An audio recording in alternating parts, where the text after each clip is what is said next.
Magistrate তাবাচ্চুম Urmi প্রমাণ করতে হবে আবু সাইদ একজন সন্ত্রাসী ছিল। লাউড অ্যান্ড ক্লিয়ার, তেলও মারার সুযোগ নাই, দালালিও করার সুযোগ নাই। যারা 2024 ছাত্র হত্যার পক্ষে যুক্তি দেয় তারা মানসিক বিকারগ্রস্ত, পাগল ছাড়া আর কিছু না। ভাইয়া ঘটনা এখানে না, ঘটনার পিছনে কিন্তু ঘটনা আছে। এই ঘটনা শেষ কোথায়? দেশটা স্বাধীন করার পরে একজন শহীদকে কিভাবে সরকারের উচ্চপদস্থ একজন কর্মকর্তা একজন শহীদকে সন্ত্রাসী হিসাবে আখ্যায়িত দেয়, এই মহান গরিবের সংসদ থেকে আমরা জানতে চাই। 2024 জুলাইয়ের বিপ্লবে একজন রিক্সাওয়ালার যে অবদান ছিল, কিন্তু একজন ম্যাজিস্ট্রেটের সে অবদান কিন্তু ছিল না। স্বাধীন দেশে থেকে বৈষম্য বিরোধী ছাত্র আন্দোলনের মাধ্যমে দেশটা স্বাধীন করার পরে একজন ম্যাজিস্ট্রেট একজন শহীদকে সন্ত্রাসী হিসেবে আখ্যায়িত দেওয়া, এটা গরিবের সংসদ থেকে আমরা মানতে পারি না।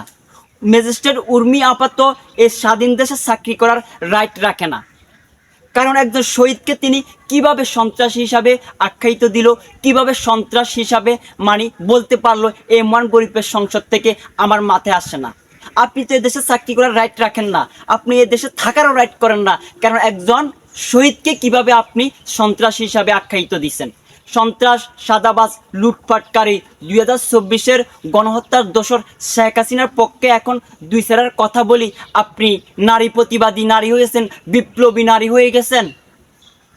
ম্যাজিস্ট্রেট উর্মি যে একজন অপরাধী সেটা ব্যাখ্যা দেওয়ার মতো আর কিছু রাখে না। তার আম্মা বলছে তিনি একজন অপরাধী, তিনি আইন অমান্য করছেন।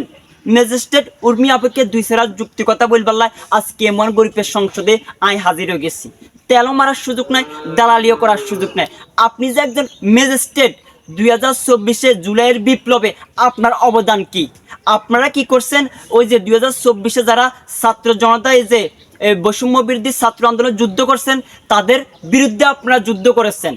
একজন রিক্সাওয়ালার যে অবদান ছিল 2024 জুলাইয়ের বিপ্লবে, আপনার মতো একজন ম্যাজিস্ট্রেটের সে অবদান নাই। আপনি কিভাবে একজন শহীদকে, একজন বীরকে আপনি কিভাবে সন্ত্রাসী হিসাবে আখ্যায়িত দিলেন? এখন তো আমার এই মহান গরিবের সংসদ থেকে আমার সন্দেহ হইতেছে আপনি নাকি ওই যে আবেদ আলী সাতার 47তম বিসিএস থেকে না প্রশ্ন করে ম্যাজিস্ট্রেট হয়েছেন, সেটাই মহান গরিবের সংসদ থেকে এখন আমরা সন্দেহ করতেছি।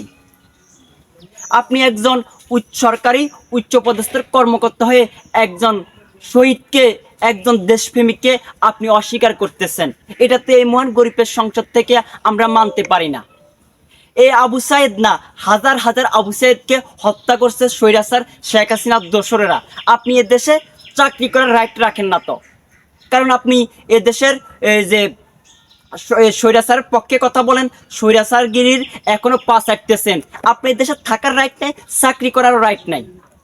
একজন শহীদের পক্ষে কিভাবে আপনি সন্ত্রাসী হিসেবে আখ্যায়িত দিতে পারেন? আমরা এই মহান গরিবের সংসদ থেকে আমরা জানতে চাই।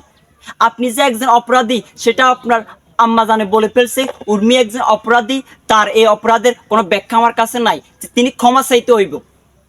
আপনি তো এখন যে আপনারা সাময়িকভাবে বরখাস্ত করছে, চাকরি তুচ্ছ করার দরকার ছিল এই যে আপনাকে।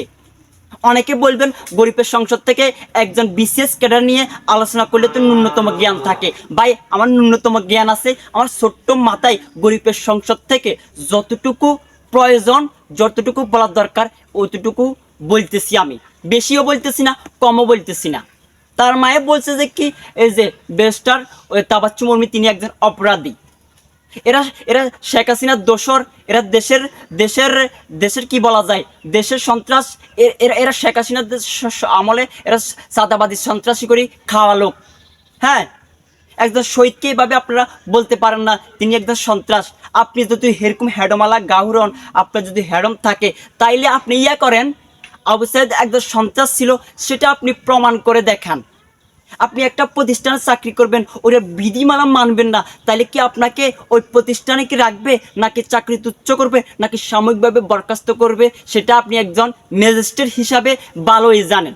ভাই, তেলো মারার সুযোগ নেই, দালালিও করার সুযোগ নেই। যুক্তিবিদ্যা মহাবিদ্যা, সুরিবিদ্যা ভয়ঙ্কর বিদ্যা, এই বিদ্যা শেষ কথায়। সবাই ভালো থাকবেন। আসসালামু আলাইকুম।